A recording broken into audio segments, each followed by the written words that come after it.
The billionaire YouTuber fired the pregnant housekeeper, but the baby was his, and he didn't know. I'm Jimmy Donaldson, better known as Mr. Beast, the biggest YouTuber in the world, with 100 million subscribers. I live in a $40 million mansion in Los Angeles. I have 15 imported cars and make over $5 million per month. 2 years ago, I made the biggest mistake of my life. I fired a pregnant housekeeper who was 6 months along, thinking she was trying to extort me. What I didn't know was that baby was my son.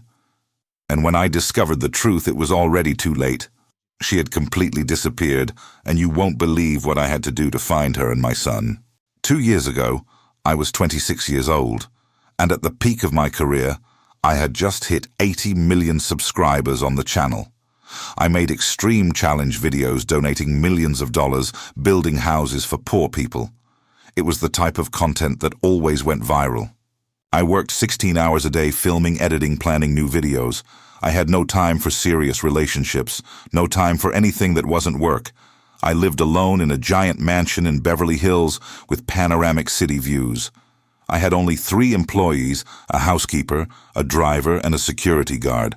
I preferred it that way because I didn't like too many people in my privacy. The housekeeper was named Sophia. She was 24 years old, a pretty simple, humble girl who came from Mexico. She had come to the United States 3 years ago with a legal work visa. She lived in a tiny apartment in East Los Angeles, shared with 2 other Mexican friends. She had worked for me for a year and a half. Always was efficient, organized, never gave problems. I barely talked to her because I was always busy filming. Sometimes a week would pass without me even seeing her properly. She arrived at 6 in the morning, cleaned the entire mansion, and left at 2 in the afternoon. She earned $3,000 per month, which was a good salary for a housekeeper, but nothing compared to the millions I made. One Friday night in March, I was home alone editing a new video. It was almost midnight, and I was still working when Sophia appeared at the office door. "Sorry, Jimmy. I forgot my purse here earlier. Can I get it?" "Sure." Sophia come in. She entered kind of shy, grabbed the purse that was on the couch. "You're still working this late?" "Yeah, I gotta deliver this video tomorrow morning. You work too much. You should rest a little." I laughed. Rest is for people who don't have millions of views to get. She smiled and was leaving when I said, "Sophia, wait a second." She stopped. "Yes, come here, sit with me." She was kind of awkward but sat in the chair next to mine. I was feeling lonely that night. I don't know why. Maybe because I worked so much. I had no real friends, had nobody to talk to. Everyone around me was employees, business partners, people who wanted something from me. Sophia was different. She never asked for anything, was never a gold digger. "Tell me about your life, Sophia.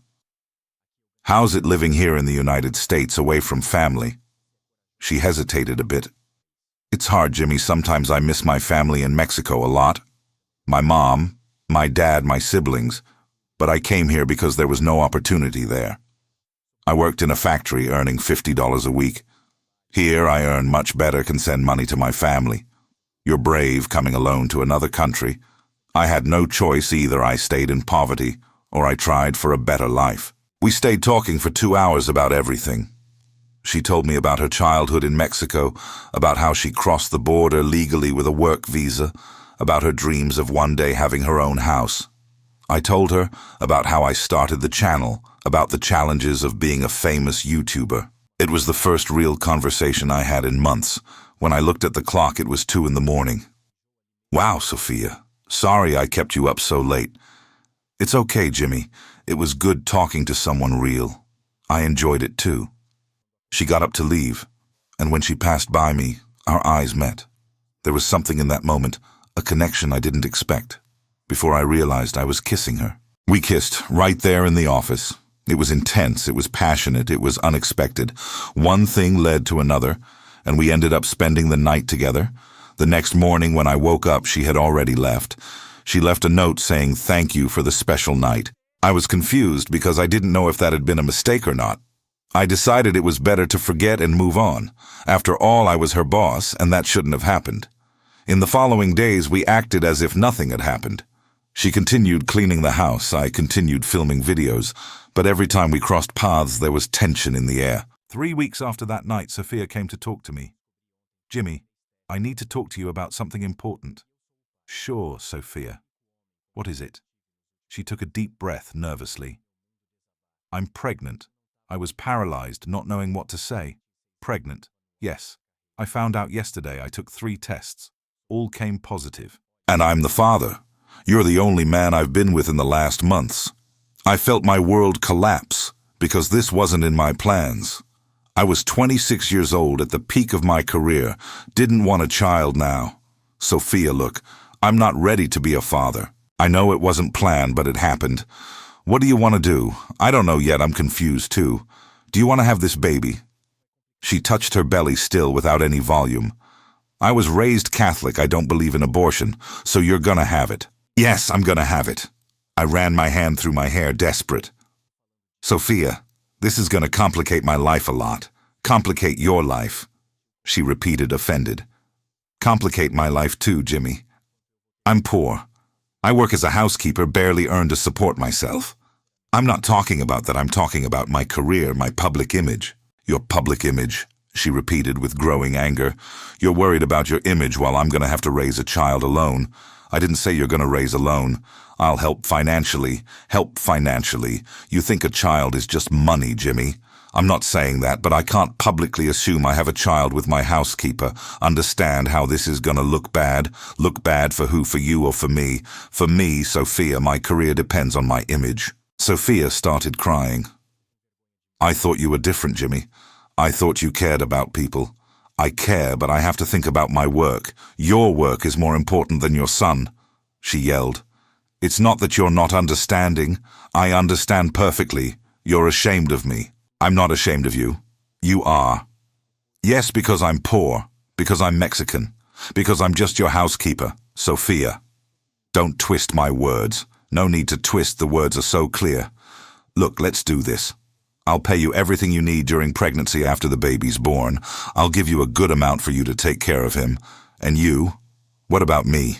You're not going to be part of his life. She looked at me with so much contempt, I'll never forget that expression. You're a coward, Jimmy Donaldson. Maybe I am, but that's the reality of the situation. The reality is, you're a man without character who runs from responsibility. I'm not running, I'm being practical. Practical is abandoning your son. I'm not abandoning, I'll give financial support. Money doesn't replace a father's presence. Sophia. I don't have time to be a father now. Nobody has time until it happens, and you figure it out. I can't simply figure it out. My life is complicated, more complicated than raising a child alone, working as a housekeeper. We stayed in silence, staring at each other, she crying me with anger and confusion. Look, Sophia, I'm gonna be honest, I don't want this baby. She wiped her tears. You don't need to want, I'll raise him alone. Great. Then it's settled. It's not settled at all, Jimmy, because you may not want, but this baby exists and is your son. Whether you want it or not, I know that's why I'll give you money. You can keep your money. I don't want anything from you. What do you mean you just said you're poor? I am poor, yes, but I have dignity. Sophia, be reasonable. You're gonna need help. I'll manage alone like I always have. This is stupid pride. Stupid is you who have everything and value nothing. She grabbed her purse and headed to the door. Sophia. Wait. She stopped but didn't turn. What, you're fired? She turned slowly. What did you say? You're fired. You can't work here anymore. You're firing me because I'm pregnant. I'm firing you because it's not gonna work anymore. This is illegal, Jimmy. Screw what's legal. I want you out of my house now.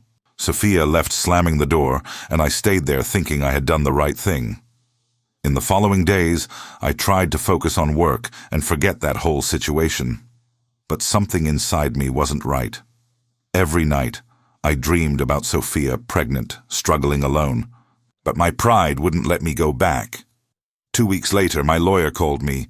Jimmy, Sophia filed a lawsuit against you for wrongful termination and is asking for child support. How much is she asking? $5,000 per month. $5,000. That's absurd.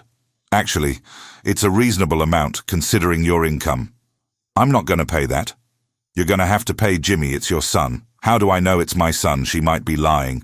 We can request DNA test, then request it. The lawyer requested DNA test through judicial process. The result came 3 weeks later, 99.9% probability of paternity. The baby was mine. There was no denying. My lawyer called me again. Jimmy, you have to pay the support. It's legal obligation. Okay, I'll pay, but I don't want contact with her. You're gonna have to have some contact. She's your son's mother. Then do everything through you. I don't want to talk to her. During the following months, I paid the $5,000 support on time every month. But I never talked to Sophia. Never asked how she was, never wanted to know about the baby. My lawyer updated me sometimes. She moved to a better apartment in Santa Monica. She's doing prenatal everything properly. I pretended not to care, but deep down, something bothered me. In September, 6 months after that fight, the lawyer called me. Jimmy, Sophia had the baby yesterday.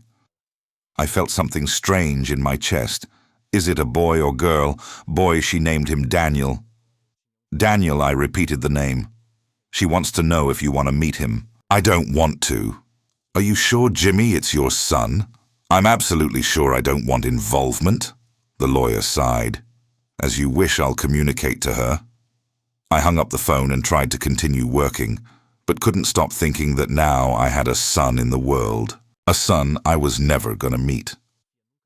That night I didn't sleep. I kept imagining what his face looked like if he looked like me. If he had my eyes, but my pride was bigger than my curiosity. I decided I was gonna move forward and forget that baby existed. The months kept passing. I continued paying support religiously but never wanted to know anything. Sophia never tried to contact me again. A year passed, and I was filming a special video donating $1 million to orphanages. The irony didn't go unnoticed, me donating money to fatherless children while my own son grew up without me. But I pushed those thoughts far away. In December, almost a year and a half after Daniel was born, my lawyer called me with news that changed everything. Jimmy, Sophia disappeared. What do you mean, disappeared? She vanished? Nobody knows where she is. What do you mean? Nobody knows. She didn't pay rent for 3 months, was evicted from the apartment. Her friends say she left one night with the baby and never came back, and Daniel disappeared with her. I felt panic for the first time. Where's my son? Nobody knows Jimmy. How does nobody know? You gotta find them. I already tried to track her. She cancelled her phone, has no credit card in her name, has nothing. She might have gone back to Mexico. It's possible, but we have no way to know. I need you to find them now. I'll hire private investigators. But it's gonna take time. I don't care how much it costs. I want my son back. I thought you didn't want involvement. I changed my mind. Just find them. In the following weeks, 3 private investigators looked for Sophia and Daniel all over the United States. They tracked possible relatives in Mexico, checked hospitals, shelters, everything. They found nothing. It was like she had evaporated. I was getting desperate. I hired more investigators, offered a $100,000 reward for whoever gave information. Nothing worked. 6 months passed without any news. I was destroyed inside, but couldn't show it publicly because nobody knew I had a son. I continued making videos, smiling for the camera, donating money. But every night I cried, thinking about Daniel. I regretted every word I said to Sophia, every wrong decision I made. If I could go back in time, I'd do everything differently. I'd accept my son with pride. I'd be present in the pregnancy and the birth in his first years of life. But now it was too late. My son had disappeared, and I didn't know if I'd ever see him. A year passed without any news. I had already lost hope when one of the investigators called me. Jimmy, I think I found her. Where? At a public clinic in Austin, Texas. Is she okay? I don't know yet. I'm going there tomorrow to confirm if it's her. I took the private jet and went straight to Austin. I arrived at the clinic at 7 in the morning the next day. The investigator was waiting for me. She comes here every week for treatment with the boy. Treatment for what? I don't know yet. But it's something serious. We waited outside for 3 hours until I saw her leaving the clinic. Sophia was unrecognizable. She had lost about 40 pounds, was pale with deep, dark circles. And in her arms, a little boy, almost 2 years old, light brown hair, blue eyes like mine. It was Daniel, my son. I felt my heart squeeze seeing him for the first time. He was beautiful, perfect. Sophia saw my truck and froze. She put Daniel on the ground, holding his hand, and came toward me. "What are you doing here, Jimmy?" "I came to get you guys." "Get us for what?" "To take you back to Los Angeles." "We're not going back, Sophia. Please, we need to talk. I have nothing to talk to you about. Look, I know I made mistakes." "Mistakes?" She gave a bitter laugh. "You didn't make mistakes, Jimmy. You were a monster." "I know, and I regret everything." "Too late for regret. It's never too late. Please give me a chance." "Chance for what?" "To be Daniel's father, to take care of you guys." She looked at me with contempt. "Now you want to be a father after 2 years. Better late than never." "Sophia, what are you doing at a clinic? What treatment is this?" "None of your business." "It is my business." "Yes, you're my son's mother. Ex-mother, because you never wanted to be a father. Ex-mother doesn't exist. You'll always be his mother." She lowered her head. "Please tell me what's going on." She took a deep breath. "I have leukemia, Jimmy." I felt the world stop. "Leukemia?" "I found out when Daniel was 6 months old. I started having strange bleeding, went to the doctor, and they diagnosed it." "Why didn't you tell me? For what, you don't care about us?" "I do care, yes. You don't care, Jimmy. You made it very clear you only wanted to pay support and disappear from our lives." "I was an idiot. I didn't know what I was doing. And now you know. Now I know I made the biggest mistake of my life." She wiped a tear. "I'm dying, Jimmy. The doctors gave me at most 6 months to live. I felt my legs weaken. 6 months. The chemotherapy isn't working. The cancer is spreading. And Daniel, what's going to happen to him?" She started crying copiously. "I don't know, Jimmy. This is my biggest agony. I don't know what's going to happen to my son when I die. He has a father, Sophia. A father who didn't want him. But I want him now. I swear I want him. Too late. It's not late. I can take care of him. You don't even know how to change a diaper. I'll learn. You have time to be a father with your crazy work schedule. I'll figure it out." She shook her head. "I don't trust you, Jimmy. I understand, but I'm begging you, give me a chance to prove I changed." She looked at Daniel, who was sitting on the ground playing with a little rock. "He needs a father. He has a father right here in front of you, begging for an opportunity." Sophia stayed silent for a long time. "Okay, Jimmy, you can try to meet him." "Thank you, Sophia. I swear I won't disappoint you guys." She took me to Daniel. "Daniel, come here, my love." The boy got up and ran into her arms. "This here is Jimmy. He's your daddy." Daniel looked at me with those blue eyes identical to mine. "Hi, champ," I said, kneeling. He hid his face in Sophia's neck. "He's shy with strangers, I understand. Let's get coffee to talk better." We went to a small cafe near the clinic. I bought a muffin for Daniel, who devoured it in seconds. He's hungry. He's always hungry. He's in the growing phase. "Sophia, tell me everything that happened after you disappeared." She sighed. "When I discovered the leukemia and that I needed expensive treatment. I had no money. The support you paid was for basic expenses, didn't cover cancer treatment. I tried to keep working, but I got too weak from the chemo. So I decided to come to Austin because I have a cousin here who offered to help me. She takes care of Daniel when I'm doing treatment." "Why didn't you ask me for help?" "Because you made it clear you didn't want any involvement. But I would have paid for treatment. I didn't want your money, Jimmy. I wanted your presence. And now you have my presence. I'm here.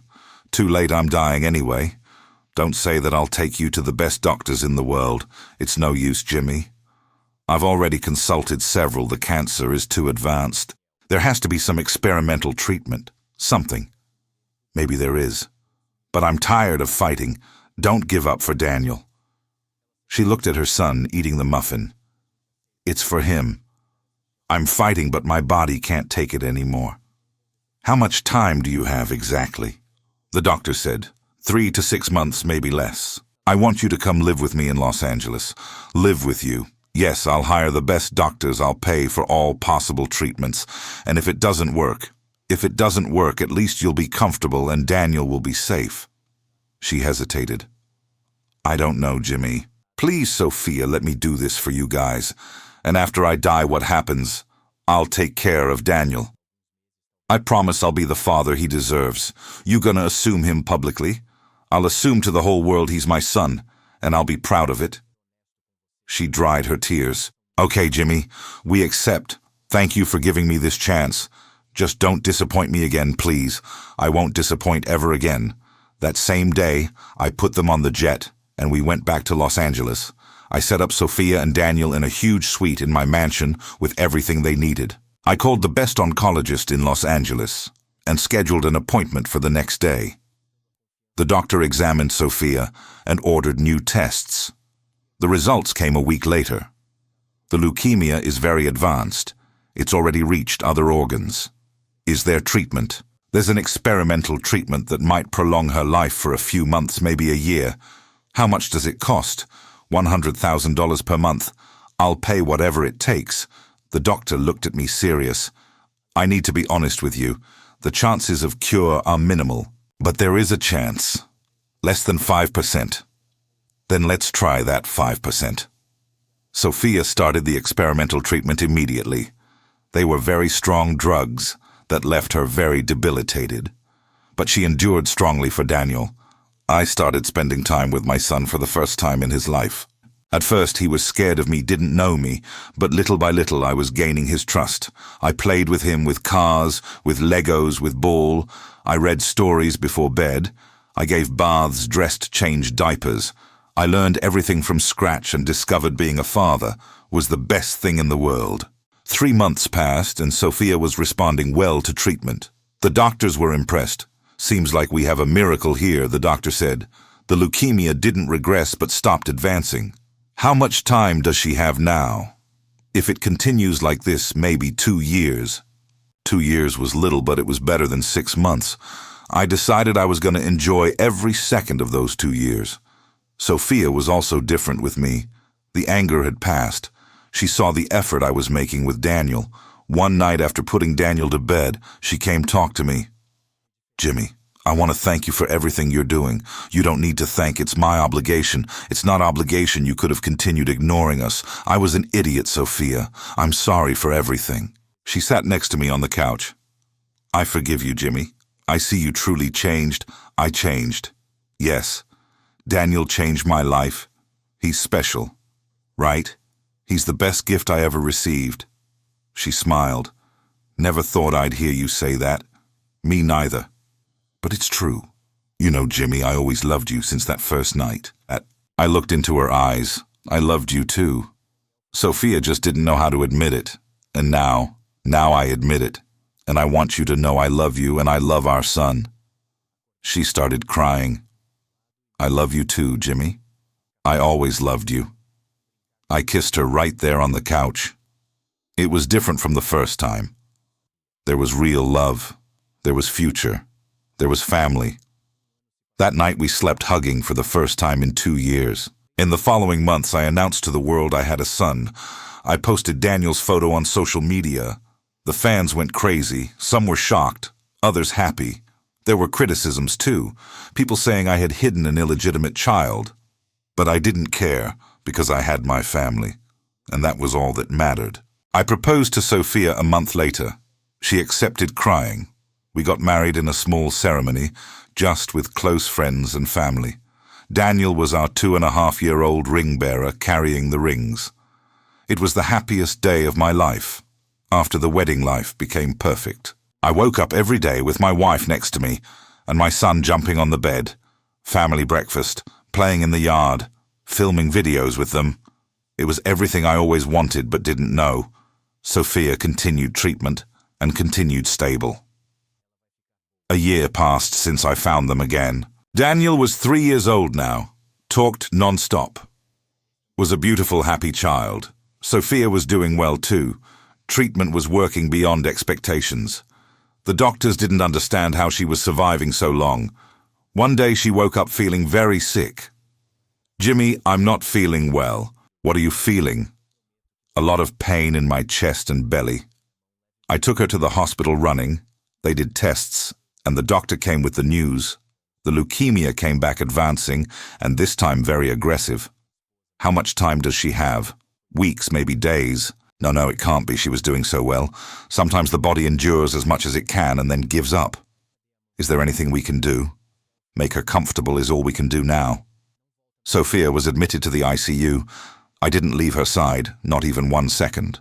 Daniel didn't understand what was happening. Where's Mommy, Daddy? Mommy's sick in the hospital, son. Is she gonna get better?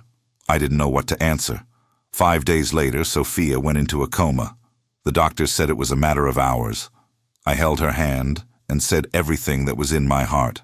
Sophia, my love, thank you for giving me Daniel. Thank you for forgiving me. Thank you for teaching me to love. You're the woman of my life, and I'll love you forever. Take care of our son from up there. I promise I'll make him happy. She squeezed my hand slightly. I think she heard me.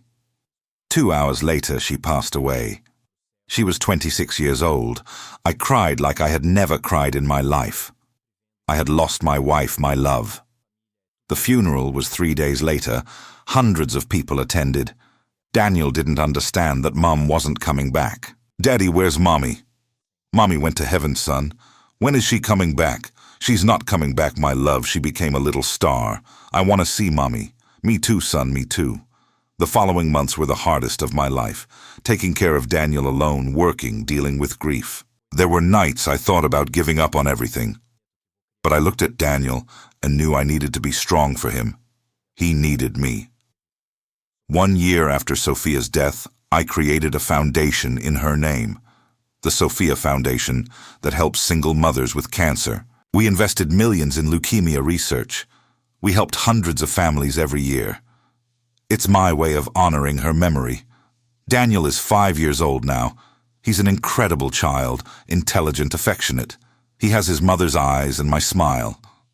Every night before sleeping, we look at the sky and blow a kiss to Mommy. He asks if she's watching. I say she's always watching and taking care of us. I learned that family is all that matters in life.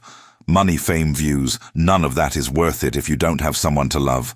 I made terrible mistakes, almost lost my son forever.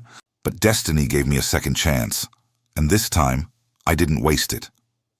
Today, I wake up every day grateful for having Daniel, for having had Sophia, even if for a short time. She taught me to love, taught me to be a father, taught me there are things more important than work. And I promise I'll raise our son the best way possible. I'll teach him about his incredible mother, about the love she had for him, about the sacrifice she made fighting so long to stay near him. This is my story of redemption, of love, of loss. And if you take one lesson from this, let it be this: value who you love while they're here, because life is too short for regrets. But the story doesn't end there. There's much more that happened after Sophia's death that completely changed my life and Daniel's life in ways I never imagined. 2 years after the funeral, when Daniel was 7 years old, something unexpected happened that brought back painful memories, but also shocking revelations about Sophia's past. I was in the office answering emails when I got a call from an unknown number from Mexico. Hello, Jimmy Donaldson. Yes, this is me who's speaking. My name is Carmen. I'm Sophia's sister. I froze because Sophia had never mentioned having a sister. Sister? Yes, she had 3 siblings. I'm the middle one. Why are you calling me now after so long? Because I just found out my sister died 2 years ago and that she had a son. How didn't you know? Our family cut contact with her when she came to the United States. My parents were very strict, didn't accept that she left. Carmen continued. But my mother passed away last week from cancer too. Before dying, she told me Sophia had called her 3 years ago, saying she was sick and had a son. My mother never told anyone, kept it secret until the end. Why didn't she help Sophia? Because my father forbade it. He said Sophia had dishonored the family. What kind of father does that? A father too proud, Jimmy. Now he wants to meet his grandson. I don't know if I want him to meet Daniel. I understand, but Daniel has the right to know his mother's family. Maybe you're right. Can I come visit you guys? Yes, when do you want to come? Next week, if possible. Okay, I'll send you a ticket. A week later, Carmen arrived in Los Angeles. She was 30 years old, looked like Sophia, same brown eyes, same sweet smile. When she saw Daniel. For the first time, she broke down in tears. He's just like Sophia when she was little.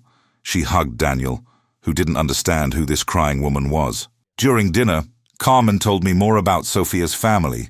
Our parents, Rodrigo and Maria, were always very traditional, very religious.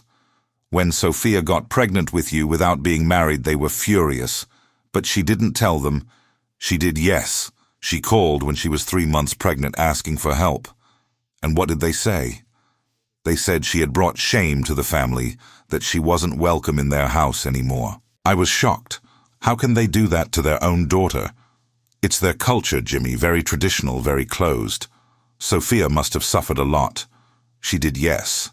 That's why she disappeared when she discovered the leukemia didn't want them to know. But your mother knew. My mother always knew. But my father forbade her from helping. What kind of man does that? A proud man who regrets now that it's too late. He wants to meet Daniel.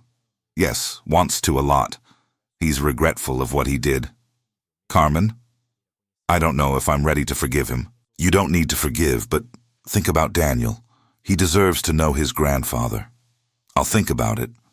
Carmen stayed a week in Los Angeles getting to know Daniel, playing with him, telling stories about Sophia.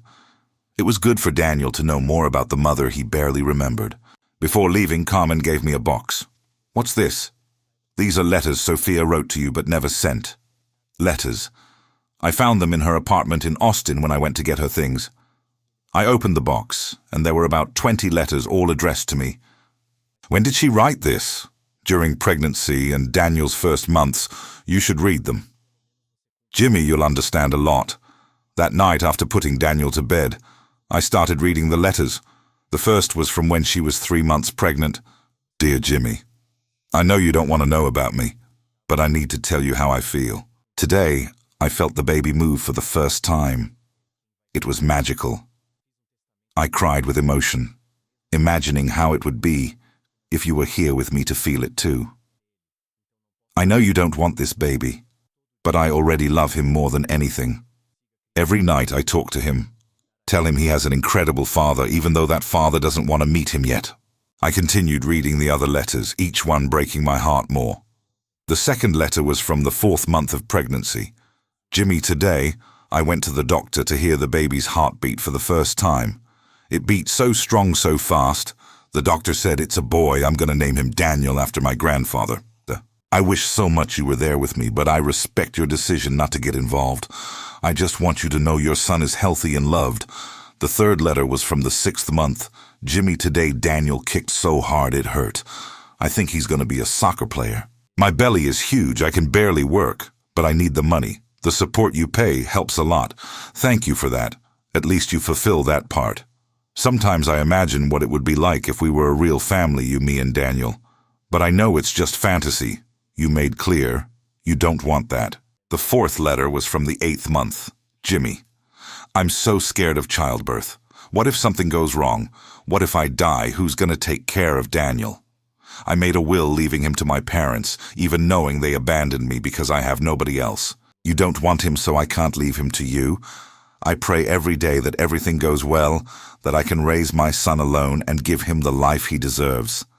The 5th letter was written a week after Daniel was born. Jimmy, our son, was born yesterday. He's the most beautiful baby in the world. Has your blue eyes, your mouth. He's perfect, Jimmy, so perfect. I cried a lot during labor, not from pain, but from joy knowing I now have a family, even if it's just me and him. The doctor asked if the father was going to visit. I said no, that the father doesn't care. But Daniel will have my love doubled to compensate. The other letters told about Daniel's first months, how he started smiling at 2 months, how he slept through the night at 3 months, how he laughed when she tickled him. The 10th letter was when she discovered the leukemia, Jimmy. Today I got the worst news of my life. I have leukemia. The doctor said it's aggressive, that I need to start treatment immediately. My world collapsed because all I can think about is Daniel. If I die, what's going to happen to my baby? He's only 6 months old, needs me. I thought about calling you to tell, but I remembered you don't want involvement, so I'll fight alone like I always have. I need to survive for my son. For our son. The last letter was written a few days before she disappeared. Jimmy, I know you'll never read these letters, but writing helps me process everything. The treatment isn't working. The cancer is advancing fast.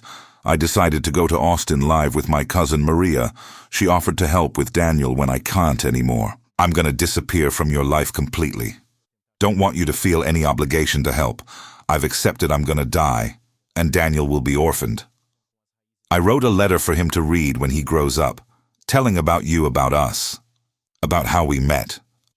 I want him to know he was conceived with love, even though you didn't reciprocate that love. I hope one day you regret the choices you made. I hope you understand what you lost. But if that never happens, it's okay. Me and Daniel will be fine while I'm alive. I'll love him enough for both of us. Goodbye, Jimmy. Take care of your life and be happy. I finished reading crying desperately. Sophia had suffered so much because of me, and I had no idea. She had gone through pregnancy alone, the first months of motherhood alone, the cancer discovery alone. Meanwhile, I was filming videos, making millions, not caring about her or my son. That night I didn't sleep. I kept rereading all the letters, trying to imagine how different it would have been if I had supported her from the beginning. Daniel wouldn't have grown up without a father the first years. Sophia wouldn't have suffered alone. Maybe she wouldn't have even developed cancer, because stress is bad for health. All these guilts consumed me, but I couldn't change the past. I could only try to be better from now on. I decided I was going to take Daniel to Mexico to meet his mother's family. He deserved to have connection with his roots. I scheduled the trip for the next month. Me, Daniel, and Carmen, who was going to accompany us. We took a flight to Guadalajara, where Sophia's family lived. When we arrived at the airport, there was a man about 60 years old waiting with a sign that said Daniel. Jimmy. He approached nervously. I'm Rodrigo, Sophia's father. I shook his hand without much cordiality. This is Daniel. Rodrigo looked at his grandson and broke down in tears. My God, he's just like Sophia when she was little. You can hold him if you want. He knelt in front of Daniel. Hi, little one, I'm your grandpa. Daniel looked at me, asking for approval. I nodded. Yes. Hi, Grandpa. He responded shyly. Rodrigo hugged his grandson, crying, Forgive me, Sophia. Forgive me for being too proud. We went to Sophia's parents' house. A simple but welcoming house in a middle-class neighborhood. The whole family was there. Uncles, cousins, grandparents, all wanted to meet Daniel. It was emotional seeing my son surrounded by relatives he didn't know existed. Rodrigo called me to talk privately in the backyard. Jimmy, I know you must hate me. I don't hate you. I just don't understand how you could abandon your daughter. He lowered his head ashamed. I was too proud. I thought she had dishonored the family, dishonored for getting pregnant. Our culture is different here. Pregnancy outside marriage is frowned upon, but she was your daughter. I know, and I regret every day. She suffered alone because of you. I know that too. The guilt consumes me. Carmen told me your wife knew, and you forbade her from helping. I forbade, yes, and that killed my wife with grief. She died regretting having obeyed me. Rodrigo started crying. Now I lost both my wife and my daughter because of my cursed pride. You left when she needed you most. I felt sorry for him despite everything. Look, Rodrigo, I also abandoned Sophia, so I'm no better than you. You came back in time to meet your son. I didn't have that chance with my daughter. At least she knew you regretted. She never knew because she died before I could ask forgiveness. We both stayed silent, watching Daniel play with his cousins in the yard. He's a beautiful child, Jimmy. You're doing good work. Thank you. I'm trying to compensate for the years I lost. Can I be part of his life? You can. Yes, he needs to know his mother's family. Thank you for giving me this chance. I don't deserve it, but I appreciate it. We stayed in Mexico for a week. Daniel loved meeting his cousins, learning some words in Spanish, eating Mexican food. On the last day, we visited his grandmother's grave, who he never knew. Rodrigo placed flowers on the grave. Maria, my love, our daughter gave us a beautiful grandson. I brought him here for you to meet, Daniel asked. Daddy, who's buried here. It's Grandma Maria's son, your mommy's mother. She died. She died, yes, of sadness, because she couldn't help mommy when she needed. Why couldn't she? Because sometimes adults make wrong choices. Son, I'm gonna make right choices when I grow up. You already do. Son, you already do. We returned to Los Angeles with lighter hearts. Daniel had gained an entire family. I had made peace with Sophia's past in a way. The years kept passing, Daniel growing, becoming an incredible boy. At 10 years old, he asked me about his mother. Dad, did you really love my mom? I did, yes, son, more than anything. Then why didn't you want her at first? I sat with him to have that difficult conversation. Son, when your mom got pregnant with you, I was young and stupid. I thought my career was more important than anything. But I was wrong. You regretted. I regretted every day until I found you guys again. My mom forgave you. She did, yes, she had a huge heart. I get mad at you sometimes. I know, son, and you have every right. Why didn't you want me at first? Because I didn't understand what it meant to be a father. I thought a child was a burden. A child is never a burden. A child is a blessing. You're absolutely right, and today I know that. If you could go back in time, would you change it? I'd change everything, son. I'd be present from day one. Daniel hugged me. I forgive you, Dad. I know you're trying to be good now. Thank you, son. That means everything to me. At 15 years old, Daniel told me he wanted to be a doctor specialized in cancer. Why specifically cancer? Because I want to find the cure for the disease that killed my mom. I got emotional about that. Your mom would be proud of you. I'm going to do this for her and for all the other people who suffer from cancer. You're incredible, Daniel. I learned from the best. At 18 years old, Daniel got into Stanford with full scholarship, the day he left for college. I cried. My son had grown up, was becoming a man. Sophia would be so proud of him. Every day I looked at her photo on the desk and thanked her for giving me that gift. 4 years later, Daniel graduated from medical school, top of his class, did residency in oncology, and today, at 25 years old, he's one of the most promising doctors in leukemia research. He works at a hospital in Los Angeles, developing new treatments. He's already saved dozens of lives. One day he called me excited. Dad, we did it. Did what? We developed a new treatment that cured 5 patients with advanced leukemia. Daniel, that's incredible. It's a miracle, Dad. We're submitting for FDA approval. If approved, it'll save millions of lives. Your mom is watching this from up there, I'm sure. I know, Dad. I feel she's guiding my work. That year the treatment was approved. It became international news. Young doctor develops leukemia cure. Daniel was interviewed on all TV shows. When asked what motivated him, he always said, "My mother died of leukemia when I was 5. I promised I'd find the cure, and here I am." I watched all the interviews crying with pride. My son had achieved the impossible, had honored his mother's memory in the most beautiful way possible.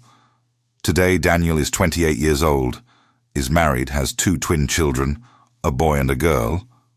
He named the boy Jimmy in my honor, and the girl Sophia in honor of his mother. When I held my grandchildren for the first time, I completely understood the cycle of life.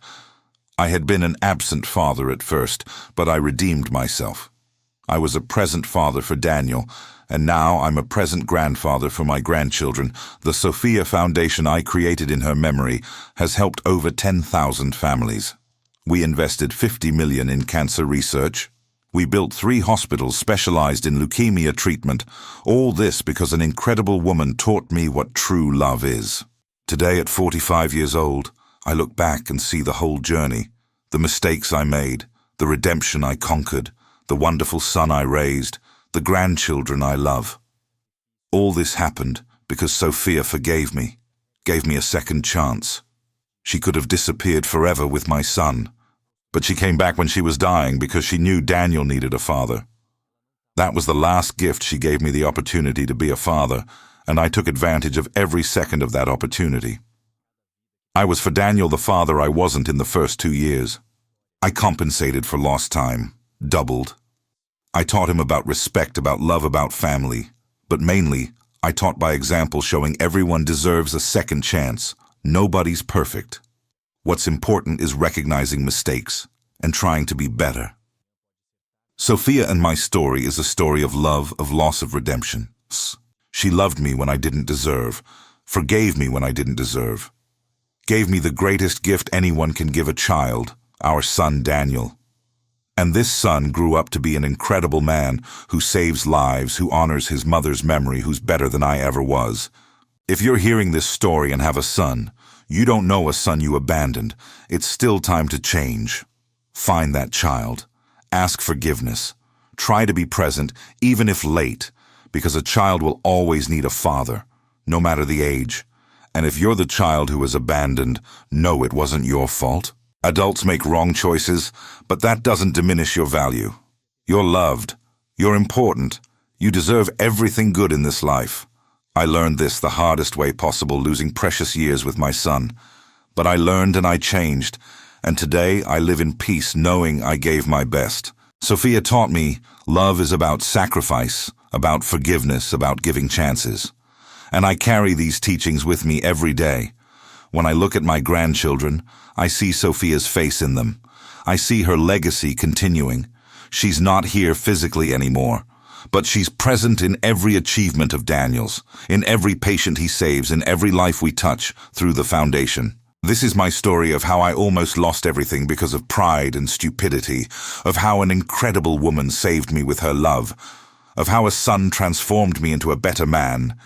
If there's a lesson in all this, let it be this: value who you love while they're here, because tomorrow might be too late.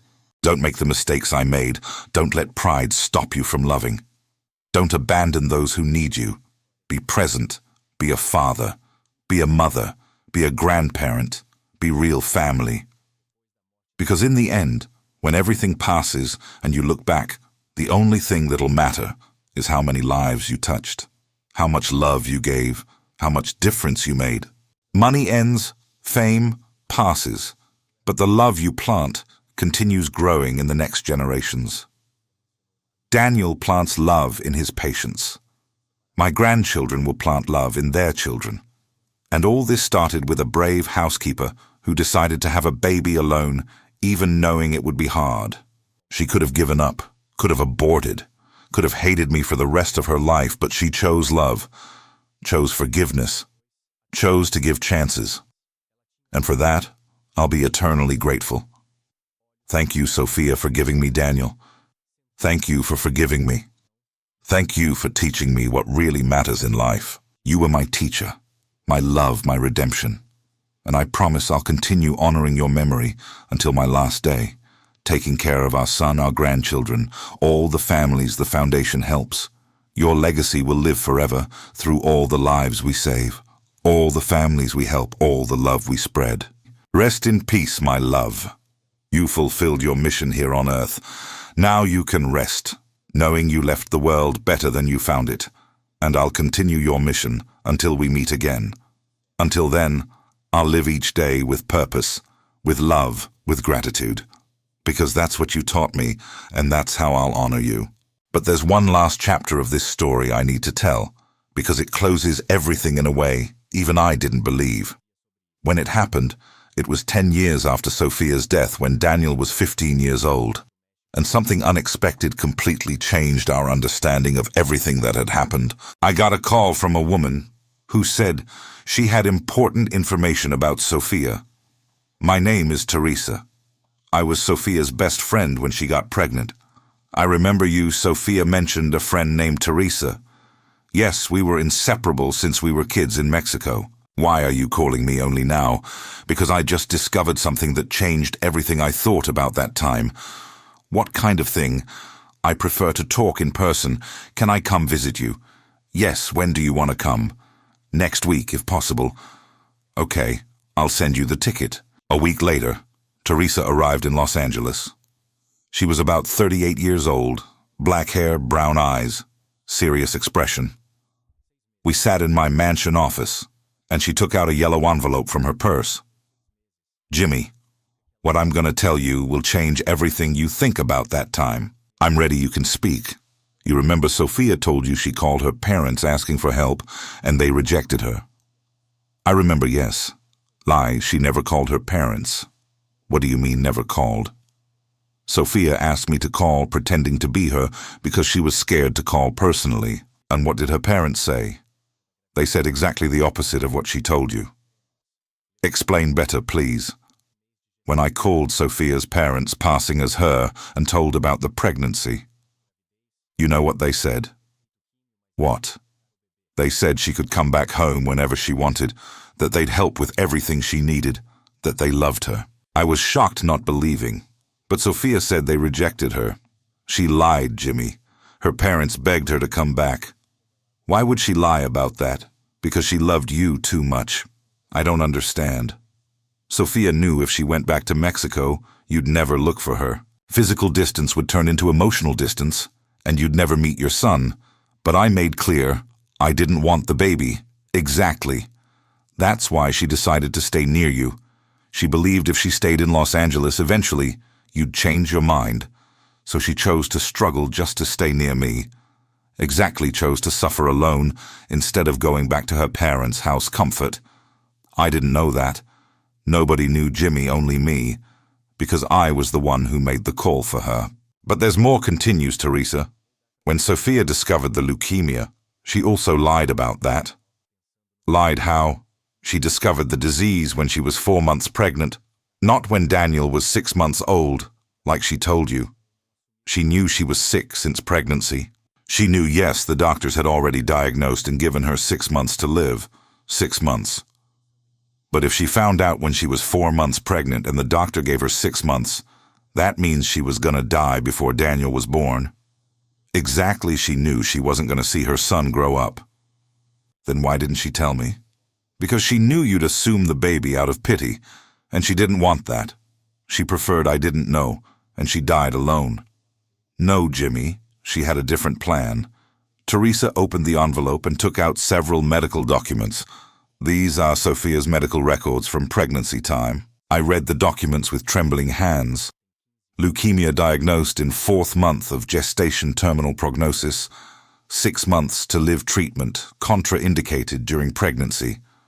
Sophia could have done chemo, but it would affect the baby. She chose not to do treatment to protect Daniel. Exactly. She sacrificed her own life for her son, but she survived over 2 years after the initial diagnosis. It was a medical miracle. Jimmy, the doctors didn't understand how she endured so long. It was because she had a reason to live. Had Daniel. Must have been that, yes, mother's love made her survive way beyond expected, Teresa continued.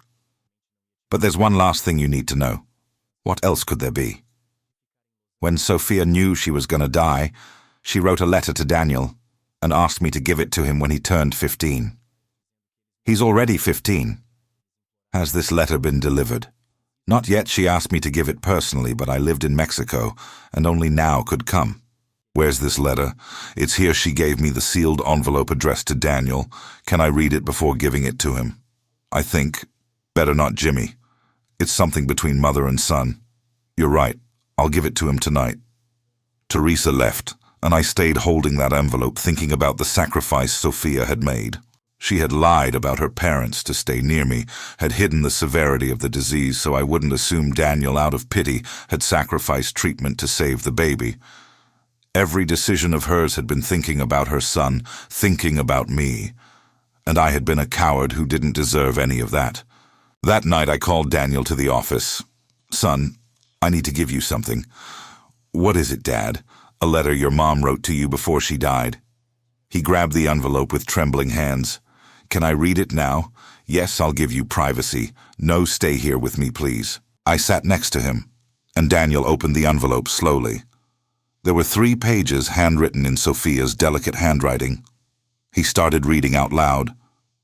My dear Daniel, if you're reading this letter, it means you're already 15 years old, and that I've already left this world. First, I want you to know I loved you more than anything in this life, from the moment I knew of your existence.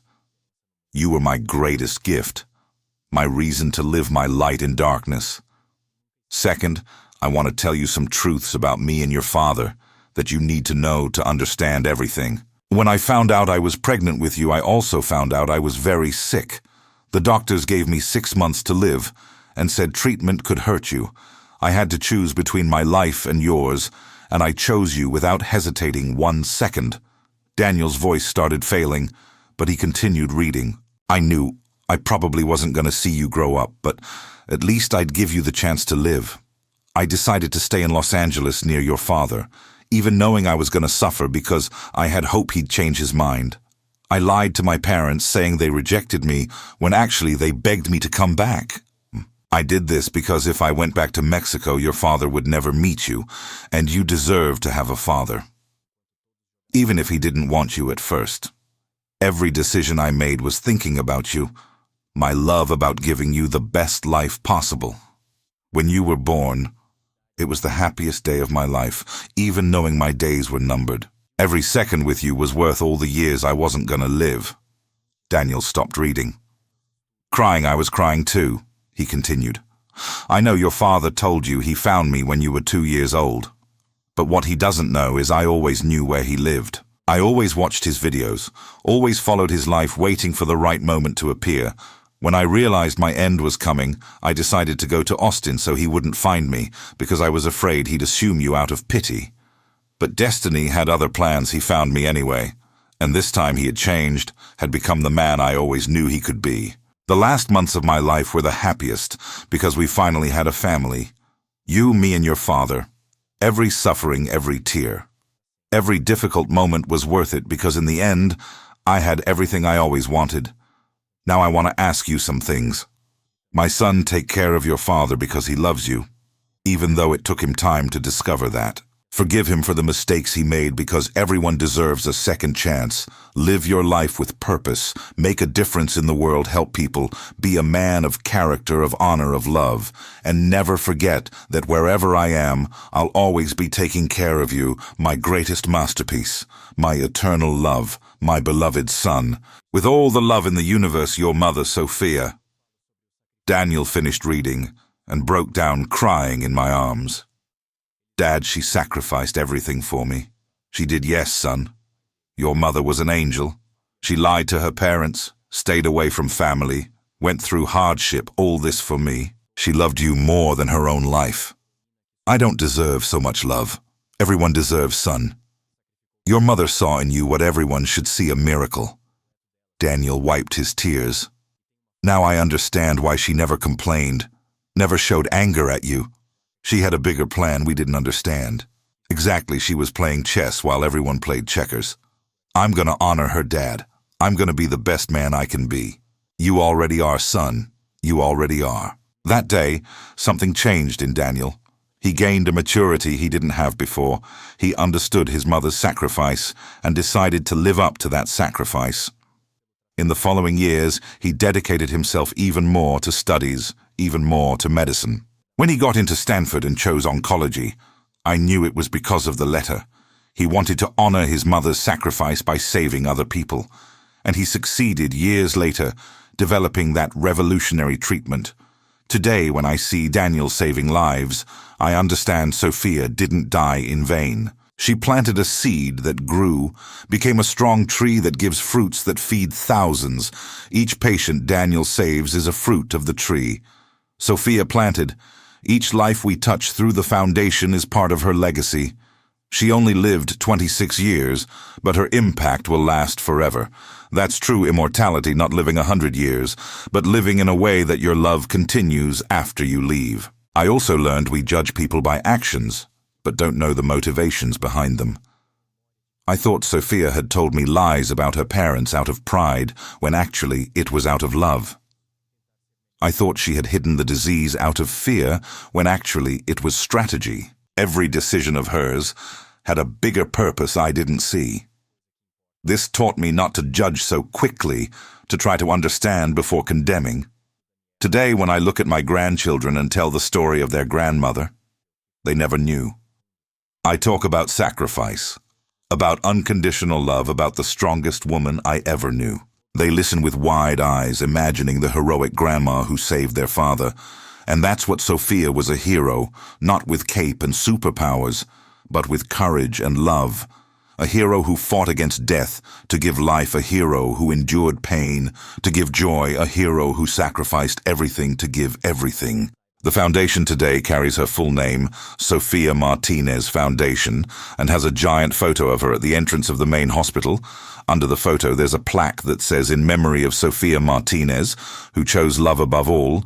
Thousands of people pass by that photo every day. Read that plaque and get inspired. Many stop to take photos. Others light candles. Others simply stop and thank. Because even without knowing her personally, they understand that woman made a difference. I get letters every week from people who were saved by the treatment Daniel developed. All thank him, but he always responds, saying the credit is his mother's. Without her sacrifice, he wouldn't have been born without him being born. He wouldn't have developed the treatment. Without the treatment, thousands of people would have died. Everything's connected. One decision leads to another one. Sacrifice generates 1,000 salvations. That's why, when they ask me what was the biggest mistake of my life, I answer it was rejecting Sofia and Daniel initially. But when they ask what was my biggest success, I say it was accepting the second chance life gave me. Because not everyone gets a second chance. Many people die without redeeming themselves, without fixing mistakes, without making peace. I had that chance, and I didn't waste it. I took advantage of every second I had with Sofia, even though it was brief. I take advantage of every second I have with Daniel.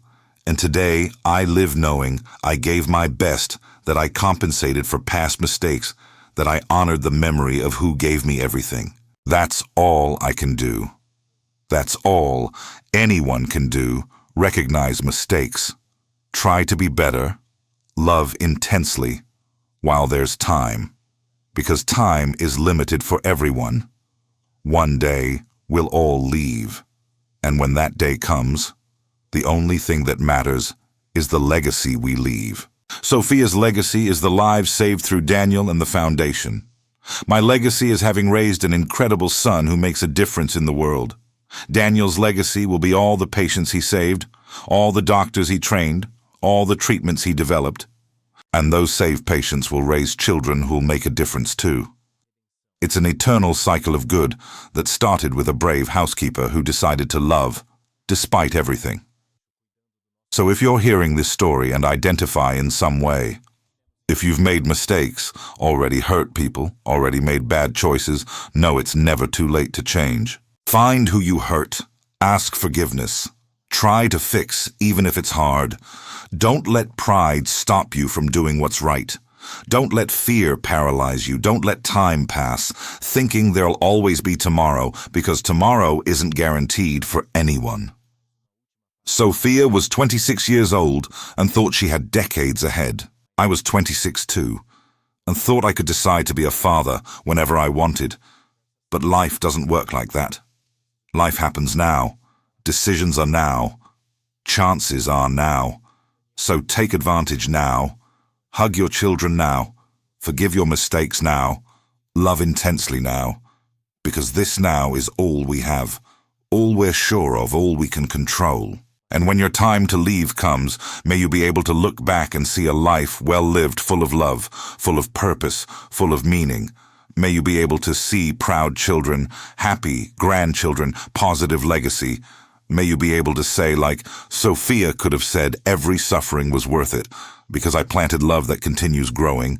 That's the true measure of success. Not how much money you accumulated, not how much fame you conquered, but how much love you planted, how much good you did, how much difference you left. Sofia left an eternal difference through Daniel, through everyone he saves, through the foundation, through this story that inspires millions. And I have the privilege of telling this story, of keeping her memory alive, of guaranteeing nobody forgets the incredible woman she was. Thank you, Sofia, for everything you were, for everything you did, for all the love you gave. You didn't have a long life, but you had a full life. You didn't see your son grow up, but you planted values in him that'll last generations. You didn't get rich, but you left a legacy worth more than all the gold in the world. You won, Sofia. You won against all odds. You won against death. You won against abandonment. You won against disease. Because love always wins in the end. Love always prevails. Love always remains. and your love remains in every life saved, in every family, helped, in every heart touched. Rest in peace, my eternal love, my teacher, my redemption. You fulfilled your mission here. Now you can deservedly rest. Meanwhile, I continue the mission down here, taking care of our son, our grandchildren, everyone who needs, until we meet again in the place where there's no more pain, nor suffering, nor separation. I love you. Always loved you. Always will love you. Thank you for giving me the greatest blessing of my life, our son Daniel. This is our story of love, of loss, of redemption, of eternal legacy. May it inspire you to love more, to forgive more, to live more intensely every precious moment you're given. And there's one more last part of this story that happened recently that closes everything in an even more beautiful way. Last year, when Daniel was 27 years old, he called me for a serious conversation. "Dad, there's something I need to tell you." "You can speak, son. I met a girl. That's great." "Daniel, what's her name?" "Her name is Anna. She's a nurse at the hospital, works with me." "I'm happy for you, son. There's something about her I want to tell you." "What, son?" "She's the daughter of a patient my mother helped years ago." "What do you mean?" "Remember, my mother used to donate money and food to people on the street before having me." "I remember. Yes, she was very charitable. One of those people was Anna's mother, who was living on the street pregnant at 7 months. My mother gave her shelter, helped with childbirth, helped her get a job. Wow, what an incredible coincidence." "It's not coincidence, Dad. It's destiny," Daniel continued. "Anna told me her mother talks to this day about the Mexican woman who saved their lives. When I told her I was Sophia's son, Anna didn't believe it. We started putting the pieces together and discovered it was exactly your mother who helped." "That's beautiful, son. Your mother continues making miracles from up there." "Seems like it, Dad. So you're gonna marry the daughter of someone your mother helped?" "Yes, I already proposed to her and she accepted." I hugged my son with tears in my eyes. "Your mother is orchestrating everything from up there, I'm sure?" "I think so too, Dad." The wedding was 6 months later in a beautiful beach ceremony. When Anna's mother saw me, she hugged me crying. "You're Sophia's husband." I was, yes, she passed away over 20 years ago. I know Daniel told me, but I want you to know your wife saved me. Can you tell me what happened? The woman started telling, "I was living on the street pregnant at 7 months. The baby's father had abandoned me. I had nothing to eat. I was desperate. One day your wife passed by me on the street, saw my condition, and stopped. She gave me food money, and most important, she gave me hope. She took me to a shelter paid for. Everything. Helped me get a job. When Anna was born, Sophia visited at the hospital, brought little clothes, diapers, everything we needed. I was emotional hearing that. She never told me about this. She helped many people, Jimmy, but always in silence, never wanted recognition." The lady continued. "After Anna was born, I managed to rebuild my life thanks to her help. Today, I have my house, my job, dignified life, all because that Mexican woman with a huge heart decided to help me. And now our children are going to get married. It's the circle closing. Jimmy, the good she planted came back as a blessing. I cried a lot at that wedding, seeing my son marry the daughter of someone Sophia had helped. Years later, Daniel and Anna had their third child and decided to name her Sophia in honor of Grandma. When I held my granddaughter Sophia in my arms, I felt an inexplicable connection. It's like the original Sophia had come back to us. Little Sophia has the same brown eyes as her grandma, the same sweet smile. I spent hours looking at her, seeing the Sophia I loved, reborn in my granddaughter. The cycle of life is perfect. Like this one, Sophia dies. Another. Sophia is born. Love continues. Today, at 50 years old, I look back and see the whole journey. From selfish YouTuber who rejected his own son to dedicated father to present grandfather, everything changed because of a woman who loved me when I didn't deserve, who forgave me when I didn't deserve, who taught me what really matters in life. The Sophia Foundation now has 20 units in 10 countries. We've helped over 50,000 families. We invested $300 million in cancer research. We built 15 specialized hospitals, All this in her name. And every day that passes, I see her impact growing, multiplying, touching more lives. We recently inaugurated a school in Guadalajara, in the neighborhood where Sofia grew up. We called it Sofia Martinez School, and it offers free education to 1,000 poor children. On Inauguration Day, her whole family was there crying with pride. Her father, Rodrigo, who's now 75 years old, gave an emotional speech. My daughter, Sofia, left this poor neighborhood with just one dream: to have a better life. She achieved much more than that. She transformed the lives of thousands of people. Even after her death, her legacy continues growing. And it all started because she had courage to leave her comfort zone, to risk, to love. That's how she met Jimmy. That's how she had Daniel. That's how she changed the world. Today, I walk through the streets of Los Angeles, and sometimes I see single mothers struggling alone. I stop and help the way Sofia used to. I give money, food, but mainly hope. I tell Sofia's story as an example that it's possible to overcome. Many of these mothers cry, hearing the story, get inspired, decide not to give up. And so her legacy continues, spreading one person at a time, one heart at a time.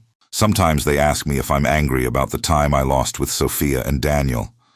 I answer no, because regret paralyzes, while gratitude liberates. I'm grateful for the years I had with her, even though they were few. I'm grateful for having met my son, even though late.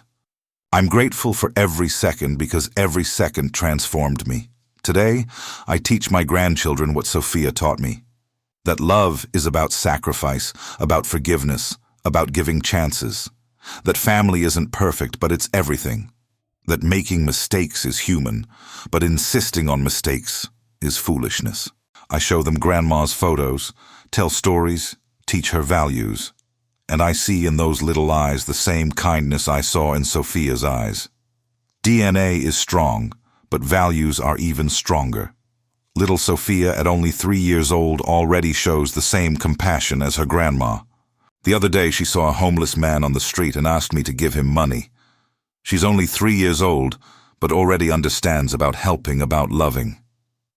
This fills me with hope, because I know the legacy will continue through her siblings, through all the grandchildren. When I leave this life, I'll leave in peace, knowing I planted love that'll continue growing.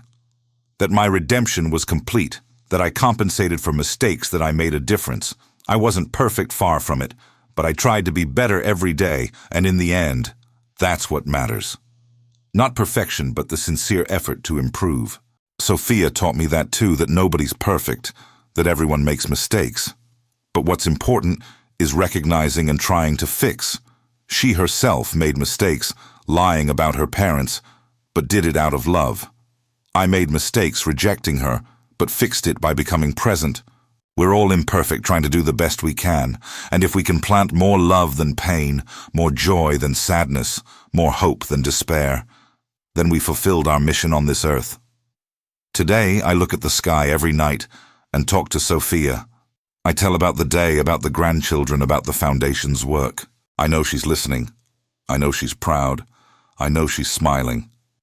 And one day, when my time comes, I'll finally reunite with her. I'll be able to hug her, thank her personally for everything. I'll be able to ask forgiveness again, even knowing she already forgave. I'll be able to say, I love you again, and this time forever. Until then, I continue the mission down here, honoring her in every action, every word, every breath. Because she's not just in my memories, she's in everything I do, in everything I am. We're a team. She in heaven, me on earth, working together to leave the world better. And together, we're succeeding one life at a time, one heart at a time, one smile at a time. This is the complete story of Sofia and mine, of how true love never dies, it just transforms. Of how mistakes can be redeemed if there's sincere regret. Of how one person can change the world without even realizing. Sofia changed. My world changed. Daniel's world changed the world of thousands we help, and continues changing through the eternal legacy she left. Thank you, Sofia, for everything, always everything. Until we meet again. EOF.